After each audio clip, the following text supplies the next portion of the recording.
Welcome to PM Express Business Edition.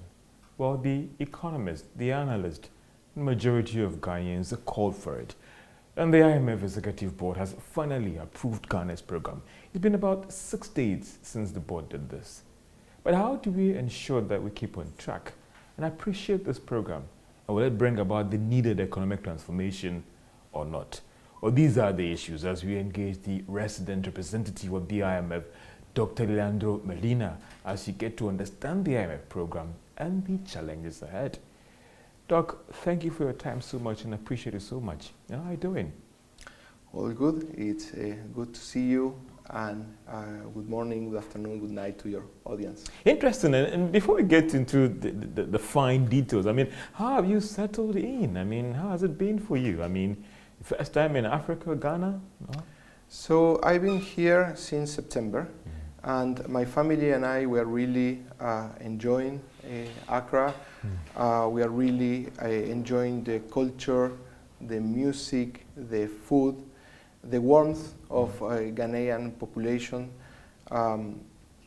We have been really welcomed by everyone with a big akwaba, and we have been quite busy, but I really look forward to discover more of Ghana and all the things that are there to do. And being a resident representative, you're going to be here for about 3 to 4 years, right? So there's more time for you to enjoy the warm hospitality of Ghana, right? Correct. Let's get to into the fine details, some would say. And there were rumors, and the next thing we heard was that our program had been approved. That was just last Wednesday. One would ask that, what went into this program approval? So let me go back in time when we received a formal request for IMF support in July last year.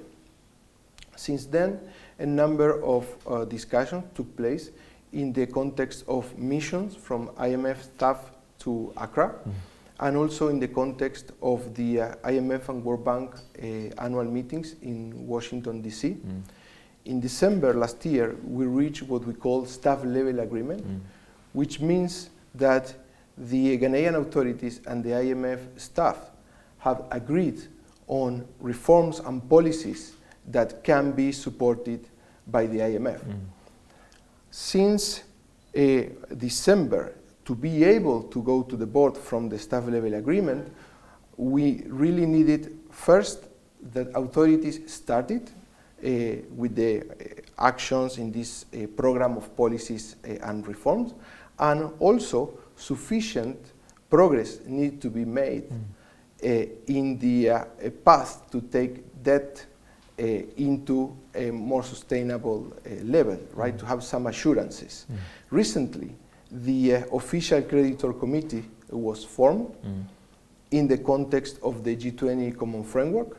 It was co-chaired by France and China, and it has delivered the necessary assurances to unlock us to be able to take the program for board approval. As you rightfully said, last week, a 3-year, $3 billion US extended credit facility was approved by the IMF Executive Board, and a $600 million US has been disbursed to Ghana. So as we speak right now, Doc, again, help me out with some education. That have we met all the requirements for this program, or some are still being more of a conditional approval, and certain things are supposed to be worked on and all the rest, or some will come in the second review and all the rest? Especially with some who say that in respect to in Ghana, we're still working on finalizing the domestic direction program, also engaging our external creditors as well.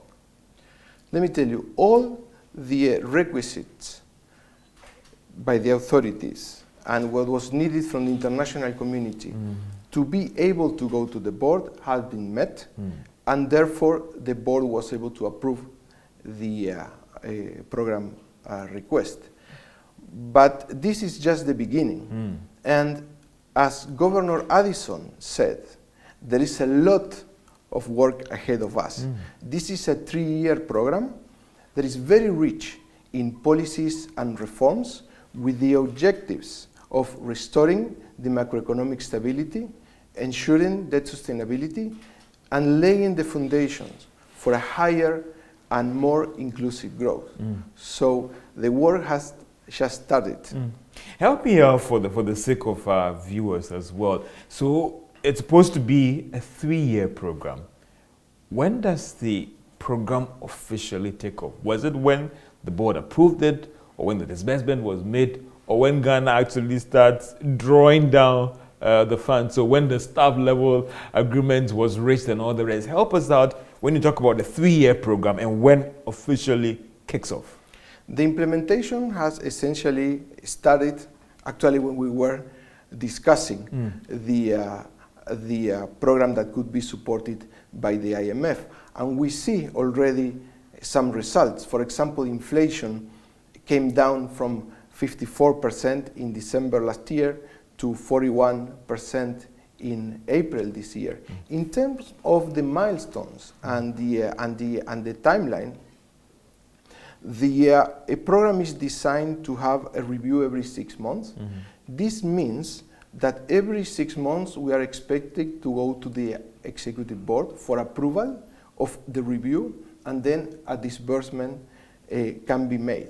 So in terms of the next steps, we are really looking forward to completing the first review, and that is expected to be completed, which means be taken to the board for approval in November of this year. So, and just some clarity that I wanted. So does it mean that the program took off when the board approved Ghana's program, or the program took off when the disbursement was made? So if you are doing in terms of the calculation wise, that should be the test. I hope I'm not mixing the jargons here. The test date or for it to be calculated going forward. In terms of the formality, in a nutshell, I would say discussions with authorities, reaching staff level agreement. Okay. Getting the conditions that are needed from staff level agreement to take the program to the board. That's the official approval. When you take the program to the IMF board, it's approved, and each time you have approval, you have automatically a disbursement. And then you have test dates that are the test dates that you're going to be looking at when you try to complete a review. For example, in the case of the first review, that is expected to be completed in November, the test date is going to be end June. So we're all going to be looking at variables at end June. You're explaining to me that these reviews are going to happen every 6 months and all the rest. So there are a set of conditions captured in every review and all the rest. If, for instance, Ghana is able to struggle to meet 2 or 3 conditions or one of them, would that affect the decision, taking that thing to the board to approve, or would that affect fresh disbursement, some would say, or there will be a waiver, some would say? I wouldn't like to speculate about that right now. I would really like to focus about this very important milestone that is the board approval. And let me tell you, there was a huge effort that was made by authorities taking bold and very difficult decisions to get this to this stage. Also, there was a huge support from the international community, especially in the context of the G20 common framework that produced the financial assurances that were needed for us to take this program to the board. And we see a very strong commitment. So I would really like to focus on the commitment right now. And talking about the commitment, some would say, yes, we've gotten the approval, all right.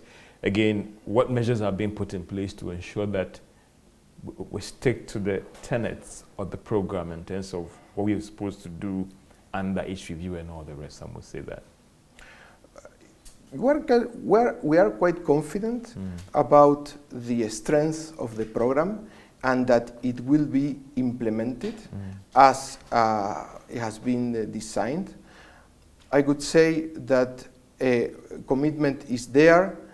The objectives are to restore the macro, to get us out of the crisis, to ensure that debt go down a sustainable path, to increase growth and to make it more inclusive. And Ghanaians are really looking forward to this. They are really looking forward to see inflation going down, to see the improvement in the management of the fiscal accounts and to see more opportunities and more growth. In that sense, we are quite confident that the conditions will be met and that we are going to have a very successful path forward. I go through your program and I realize that you are, the staff report, quite heavy on the fiscal situation. It appears that's where our major challenges in terms of the necessary corrections that this program is trying to do, right? This program, the policies and reforms that will support the objectives, one of the main fronts is the fiscal front. Yeah. We expect a large and front-loaded fiscal consolidation. This will be done through revenue mobilization and also through making expenditure more efficient. But of course, this will be done while protecting the vulnerable, protecting the poor, because ensuring social protection is one of the key aspects of the program. And if I may, give you two examples, two key examples of what is being done by authorities in their economic program is first, in the 2023 budget, the benefits under the LEAP are being doubled, and also the school feeding program is being adjusted to counteract the effects of the inflation. But these are just a few examples of what the program is doing in these aspects. And are these social interventions or social protection, do you think they are quite strong to help absorb the shock? Because some Ghanaians are worried that this is quite a crash fiscal program, and any program that's set to correct some of these things will come with some shocks on the economy and shocks for Ghanaians. In the context of a crisis, as Ghana is suffering, and the bold, very strong reforms that and policies that the government is taking is extremely important to protect the vulnerable. And there are, as I mentioned before, there are key interventions that the government is doing to make sure that the shocks do not hurt the most vulnerable. It's a 3-year program. It's going to transcend over an election year, and some will say that that will be the test of this program, knowing what we have experienced over the past years when it comes to election-related spending. I think there are two issues here, right? One is how do we get to the next election, right? As you said, and the second has to do with after the election, right? The next government. I would say that on the first one, the program is quite strong. We are quite confident that it will be implemented as designed. The objectives are clear, is to restore the macro, to ensure that debt is sustainable, and to promote inclusive growth. This is what the Ghanaian population wants. It's really to see their livelihood improved.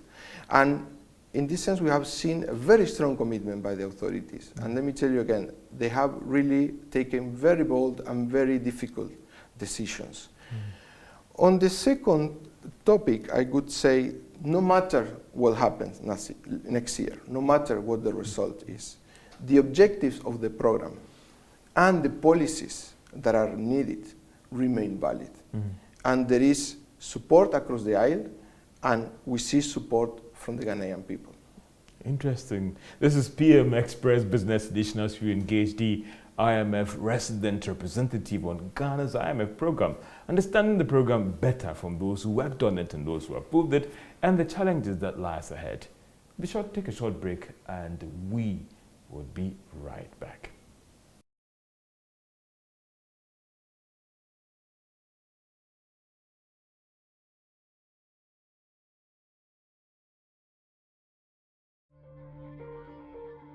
Welcome back to PM Express Business Edition as we try to get some understanding of this IMF program and the challenges ahead with the resident representative, Dr. Landro Medina. I hope I got the name right.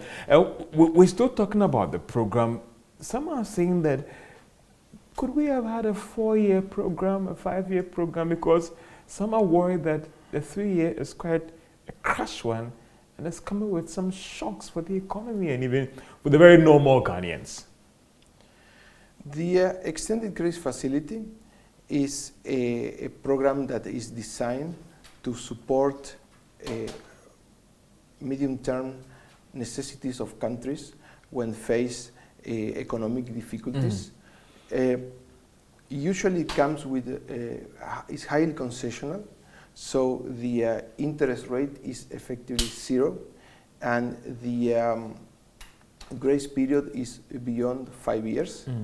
And in the case of Ghana, the authorities' objectives for this program are to restore the macro stability, to ensure that debt is on a sustainable path, and to promote inclusive growth. These are the objectives of the program.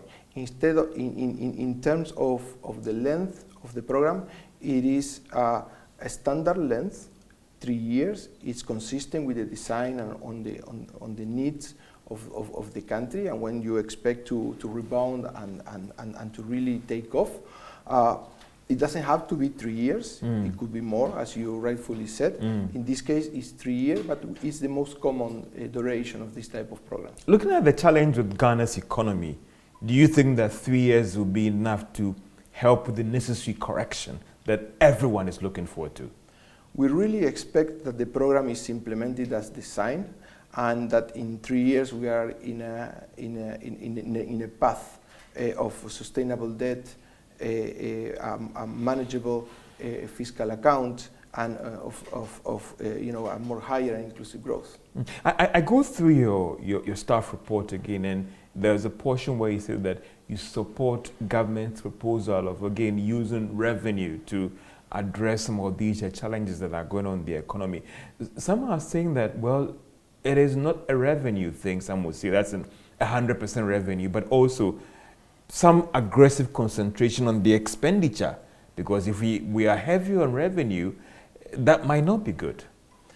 The program of the authorities, as it was designed, it has a large and front-loaded fiscal consolidation. This will be done through revenues, revenue mobilization, and through expenditure rationalization.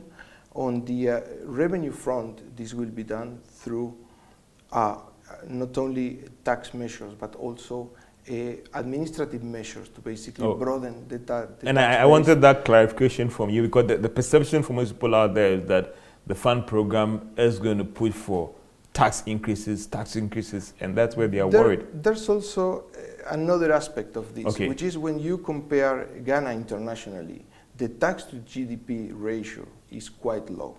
So we really need to think, and hopefully in the context of the program we will get there, is to get to a more comparable ratios in terms of tax to GDP ratio.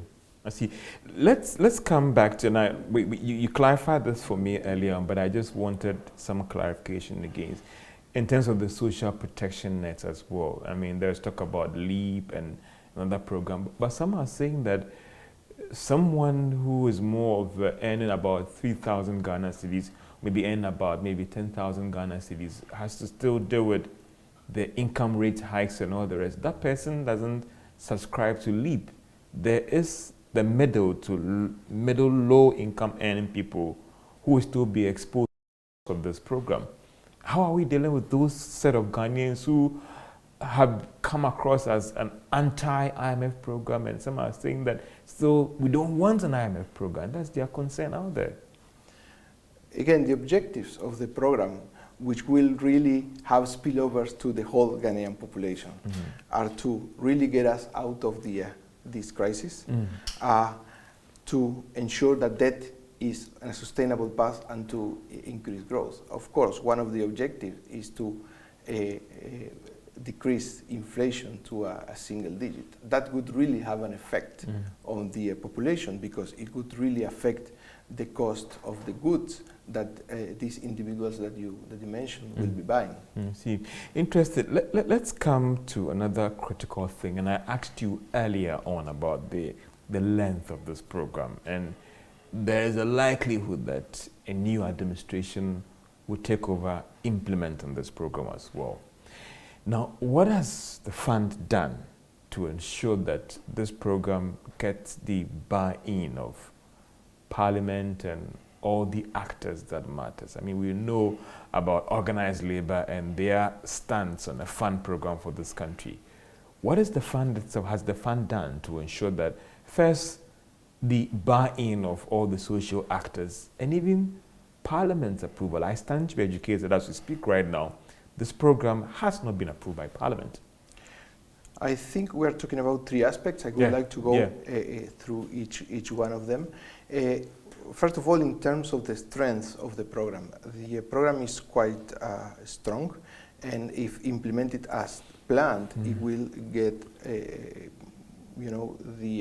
Ghana out of this crisis, get the debt sustainable, and it would lay the foundations for inclusive growth. And the policies are the policies that are needed and reforms that are needed to get us there, and we have seen a very strong commitment from the authorities. In terms of the consultation with stakeholders, every mission that visits Accra, we meet, of course, with the authorities, we meet with the Minister of Finance, we meet with Bank of Ghana, we meet with banks, we meet with the civil society, we have met with the TUC, we have met with GUTA, with the unions. We meet also the opposition in the context of the Parliamentary Finance Committee.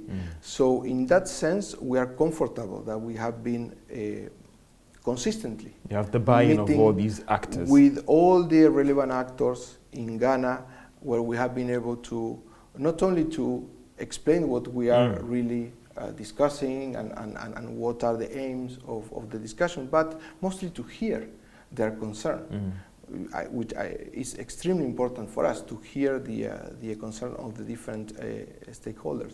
And then finally, you mentioned parliamentary approval. My understanding is that a memorandum will be prepared by the government of Ghana and will be sent to Parliament, mainly explaining that a new financing from the IMF has arrived and how this financing will be used. Let me tell you that if we remember the presentation of the budget in Parliament, I think it was November 24th or around that date, the minister expressed that the government was in discussions with the IMF for support. This was presented, it was discussed in the context of the presentation of the budget. And then, as part of the prior actions, the Parliament has actually passed certain revenue measures. So in that sense, the Parliament is well informed. Interesting. I ask this question because just to cast our mind back, we've had a program before that a new administration took over and then they had to negotiate the exit out of it. And that's why for some Ghanaians, they are worried that if all the critical stakeholder inputs are not secured, and even the fact that then we might have a situation where the correction that we were looking forward to, we might not have it. A new administration might come, whichever party it is, and will say that, can I negotiate out of the program? That's what the concern is. I wouldn't like to speculate, but again, independent of what happened next year, the objectives and the reforms and policy actions to reach these objectives remain valid. Those who would make the argument that could this program had gone to Parliament before the board approval, do they have their justification for that? You may have to ask the authorities. No, I mean, that's where the concern was, that they felt that it should have come before the House for it to be scrutinized before it goes to the board for approval. And that is where some people, their concern was as well. I don't know whether it is a fair issue that they are pushing. What I can say is that the discussions were presented in the context of the budget presentation to Parliament, and then there was the request to Parliament to pass the revenue measures in the context of the prior actions to the to the past, to the IMF board. There's a mid-year review, there's a budget, the fund will be heavily participating in some of these economic decisions going forward. I stand to be educated on that one. As you know, we discuss with authorities all the time. We have, as is expected, these discussions. We have discussed in the context of even before the current budget was presented to Parliament.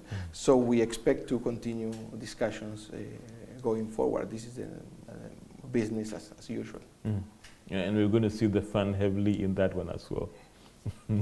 Let's come to reporting of financials and economic data, and there's been a lot of development, and let's even focus on the Bank of Ghana, and there is talk about one, and I'll first start with this proposal of zero financing, and some have said that for a developing economy like Ghana, where in the past revenues have struggled to come in and all the rest, legislating a zero financing under a program condition is like tying a belt at someone's neck and hanging him, because looking at the challenges ahead, it will be difficult to have a zero financing. Maybe a 5% gap with some clauses could be better. I think it's important to highlight that this is one of the prior actions of zero financing of the budget by the BOG, right? Which is not zero financing period, right? Is this specific measure, and an MOU has been signed, and this is important because it's one of the measures that have been taken to fight inflation. Remember, when you talk of zero financing by BOG, it's not in a vacuum. It's in the context of inflation of beyond 50%. So sometimes some difficult decisions have to be taken. Interesting. Let's come to our debt situation. Again, reporting on the debt numbers as well. And I want some education as well from you. How are things going to change going forward when it comes to the Bank of Ghana reporting on these debt numbers and then another? Because it appears that the fund that has a proposal on the best international practice on how these numbers should be reported, and it looks like things might change going forward. We have, the IMF has agreed with the authorities in a way to measure the macroeconomic variables that will be used to monitoring the program. This is very important. We have agreed on how we are going to look at the variables that we are going to use to monitor the different phases of this program. And to this aspect, the technical memorandum of understanding, which is a document that has been published, it is publicly available at the IMF website. This technical memorandum of understanding has all the details of all the variables that will be used to monitor the program. What is being used to measure A, B, C, what will be included, what would be not included, what are the details of each variable. So I really encourage your audience to go and to take a look at this, because as you mentioned, how we look into the different variables is very important. And this is an agreement that we have under the extended credit facility on how we are going to monitor the program, and all the details are in this document, the technical memorandum of understanding. And it appears that would actually balloon our debt, because if the dynamics are going to change in terms of how it's calculated when it comes to the additions and all the rest, because I know that the fund in previous instance had raised issues about how it should be done, and even with our debt levels right now, that didn't factor that would actually shoot up when those international best practices are done in reporting our debt numbers. Let me say that the tables and everything that is included in the program documents, the staff report and all debt sustainability analysis, everything that is included in the package of documents that is published, everything is consistent. So you will likely not see changes due to measurement, because everything is consistent and according to this document, the Technical Memorandum of Understanding. And if I get one quick clarification from you that per your assessment now, we are a debt distressed nation per the DAC analysis that was done, right? Let me say that debt is assessed as sustainable, and that's why the government has to take steps to embark on this comprehensive debt operation.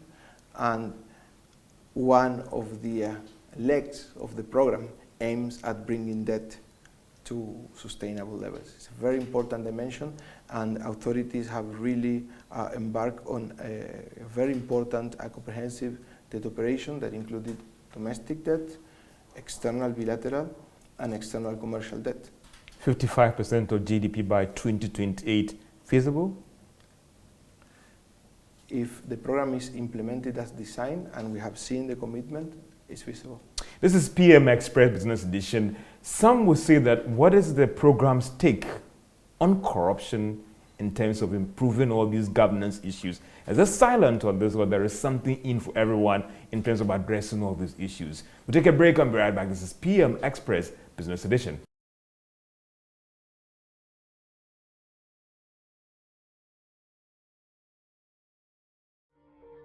Welcome back to PM Express Business Edition as we try to get more understanding of this IMF program and the challenges ahead. Dr. Leandro Medina, he is the resident representative of the IMF, and we get more details from him on this IMF program.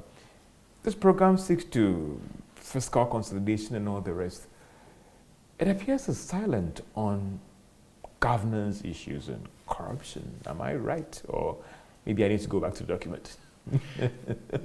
George, the Ghanaian authorities have been taking quite some steps to deal with the governance issue and to improve transparency. And in the context of the program, I'm going to give you two examples.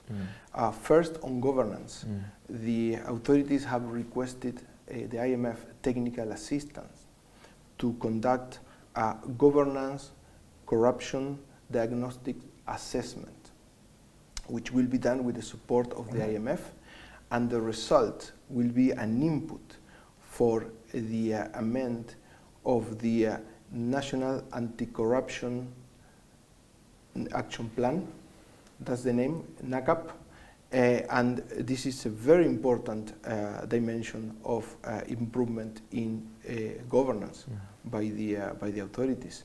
The second example, which is on transparency, is the publication of a detailed audit report on the emergency spending on COVID-19. This has been published since January.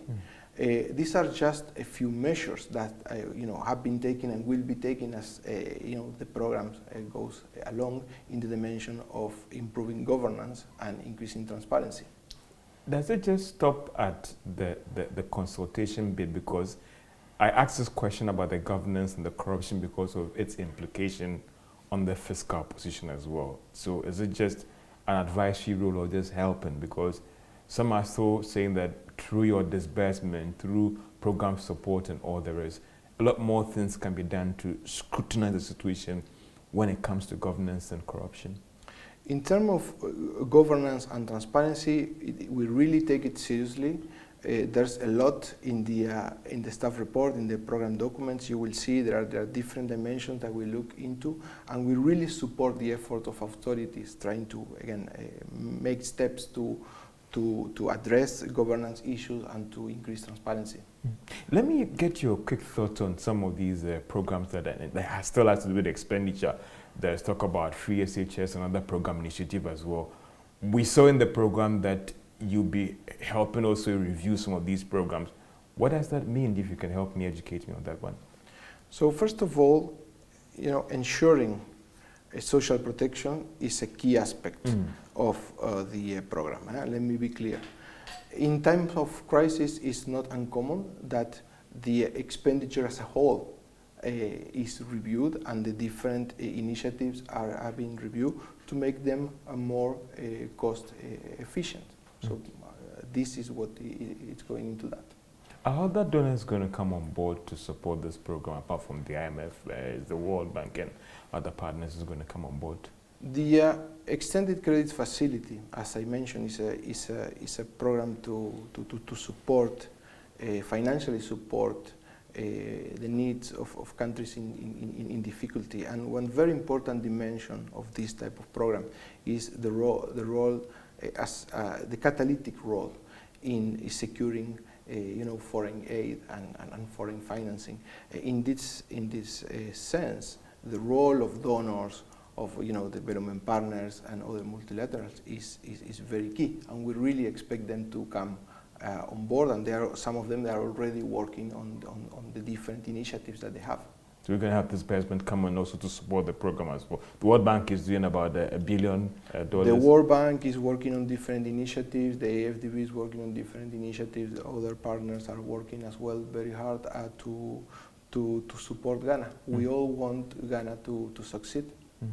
As you wrap up on this program and in terms of getting the understanding and all the rest, the external creditors negotiations and all the rest, I mean, some are saying that it remains very critical to the success of this program and even passing some of the program reviews.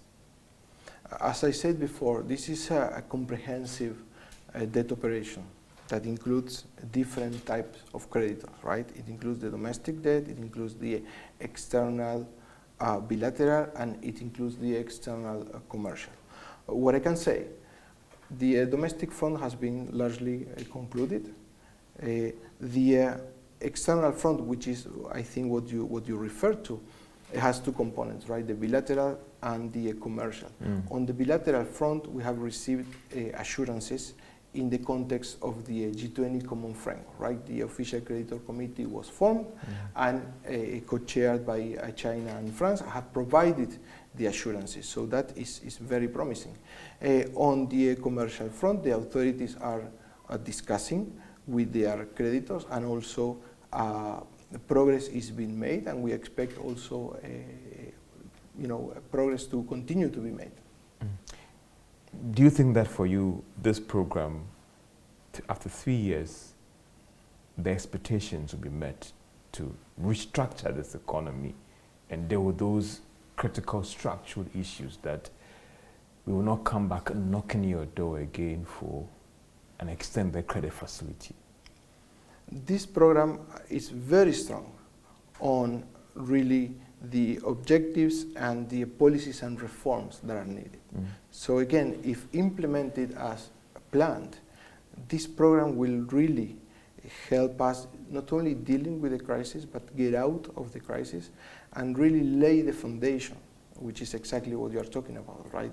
Doing the transformation, so then you can have a more sustainable and long-lasting inclusive growth. Dr. Landro Medina, thank you so much for your time. I appreciate it so much. And I hope this won't be the last of our engagements, since this program is going to be a 3-year program, some would say. Absolutely. And the next review is June, right, for the staff to come in to do the review? The test date is June. The review will actually be hopefully in November. And so maybe the next disbursement could come in December, some would say. Then disbursement comes right after the board approval, which means that the program is on track to meet the objectives. So after the board approval, the disbursement is immediate. So if it's approved in November, I stand to be the disbursement. It's a matter of 1 or 2 days. Interesting, and I'll be looking forward to more engagement with you, because it appears this is a 3-year program and there'll be more things to come, Dr. Landro Medina. I appreciate your time so much, and we look forward to interesting reviews that this fund program will come up with, and the necessary corrections and the necessary concerns that it will raise. And this is PM Express Business Edition, as we're trying to get some understanding of this IMF program from the resident representative and the challenges ahead. Well, another debate will go on in your offices and your homes as to whether this program can indeed bring about the needed reforms to the economy, or other things need to be done by government to turn things around. I'm George Wiafe. Have a great day.